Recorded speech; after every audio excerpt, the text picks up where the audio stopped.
The murder of poor Brianna Ghey and her two killers, teenage killers. They stabbed her to death when they were underage. The judge has taken the unusual decision to name and identify them. So we are asking you, is it right to identify teenage killers? Give us a call, let us know what you think. 0344 499 1000. Text us on 87222. Don't forget to put talk in your message, or you can tweet us on X at TalkTV. And to our top story about those two teenage murderers of 16-year-old Brianna Ghey. They've been named as Scarlett Jenkinson and Eddie Ratcliffe. Prior to their sentencing later today, a judge lifted the anonymity order, citing a strong public interest in the full and unrestricted reporting of the exceptional case.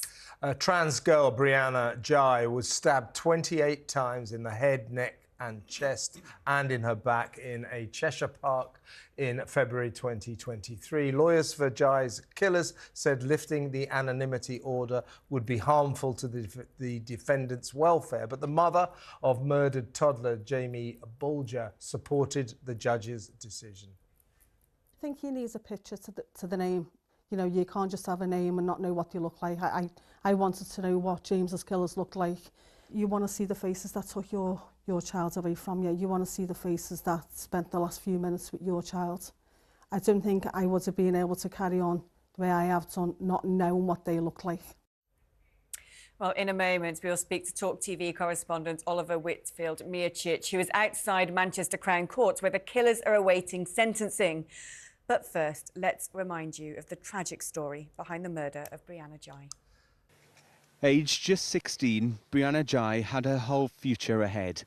The transgender girl was popular and had 30,000 followers online.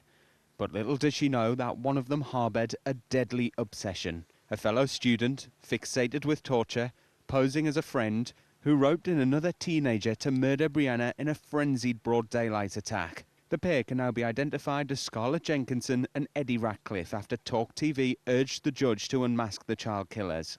Brianna left her home in February last year, lured to a village park in Cheshire by Scarlett and Eddie, who said they were going to buy drugs. As she sat on the bus, the anxious teenager sent a text message to her mum saying she was scared. The real reason for the park trip was laid bare in a chilling murder plan discovered in Scarlett's bedroom by the police, detailing how she would say a code word for Eddie to start stabbing Brianna in the back, while Scarlett would stab her stomach. In December, jurors were told how Brianna was found with 28 stab wounds to her neck, chest, head and back. A senseless attack carried out by two fellow teenagers who Brianna thought she could trust. Scarlett and Eddie's plan to hide Brianna's body with logs was abandoned when two dog walkers saw what was happening. Dashcam footage later caught the pair calmly walking home, having fled the murder scene through an adjacent field. In a bid to throw the authorities off the scent, Scarlett sent a Snapchat message to Brianna the following morning saying, "Girl, is everything okay? And some teenage girl got killed in Linear Park. It's on the news everywhere. And why did you ditch us for some random man from Manchester?" This defence was later relied on when questioned by police, before Scarlett and Eddie, who both denied murder, blamed each other for killing Brianna. Brianna's mum Esther was in court today but did not speak to the media. As the trial ended last year, she said she sometimes felt sorry for the defendants, but not anymore.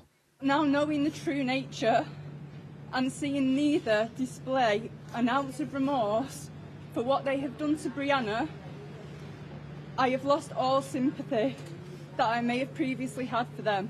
Ella Watkins went to school with Brianna and has fond memories of her outgoing and confident friend.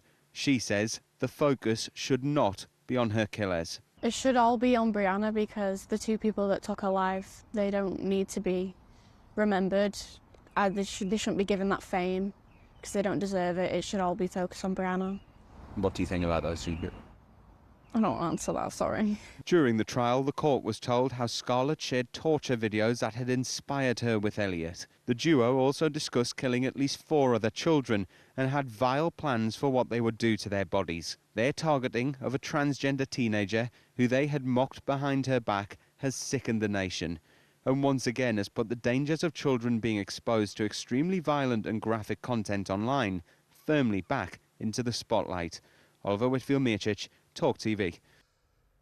Well, yes, thank you, Ollie. And I mean, he's still there in Manchester, I believe. Can we talk to you, Ollie? Hi, Ollie. Yeah. When are we expecting to find out what their sentence will be? I mean, am I right? They've been found guilty of murder, so it will have to be life sentences? Yes, that's right. The pair have already been warned that they will face a life sentence. The reason that sentencing is taking so long today is because the judge says it is very difficult for her to try to find the appropriate sentencing. There are different guidelines for her to follow. The prosecution is urging for the maximum possible, so starting at a base sentence of 20 years behind bars. The defence in mitigation are arguing on separate sides, because remember there's two defendants here who throughout this trial have blamed each other for the murder. And so now what we're seeing is the barristers for Eddie saying that Scarlett should get a tougher sentence, and meanwhile the barristers for Scarlett saying the same thing for the opposing side. What we have learned though today was that, remember in that report that I've just done, there was at least 4 other children who the two defendants had also plotted to kill. Those names were found on text messages as well as on a kill list. Well, now, since being convicted, Scarlett has made another kill list, this time naming people who take care of her in the secure accommodation unit where she is being held on remand. So more details are coming out even now at this stage of the sentencing, even though the trial is now completely finished. But this is, I've got to say, one of the toughest, most shocking cases that I've ever covered. 15-year-olds browsing the internet in search of torture and murder videos, conspiring with each other on the way to inflict the most pain. When they were discussing some of the other children's deaths, they talked about ripping out their tongues and feeding it to animals, taking out eyes to keep as mementos. This is really disturbing details that we've heard all the way through, and that is why we're hearing from Brianna Ghey's family that they want the maximum sentence, and any sort of feelings of sympathy towards Eddie, towards Scarlett, have disappeared because throughout the trial there has been no sense of remorse from either of them. They're currently sat in the dock, a glass panel dock, so we can see into it when we're inside courtroom number 2, with no emotion. They are sat dressed in black, sometimes looking down. One of them has got a fidget toy to try to keep them entertained, or at least present in the case. So it's a really, really tough day for the family, for the friends of Brianna, and this all comes just 9 days before the 1-year anniversary of which she was killed inside Culcheth Linear Park in Cheshire.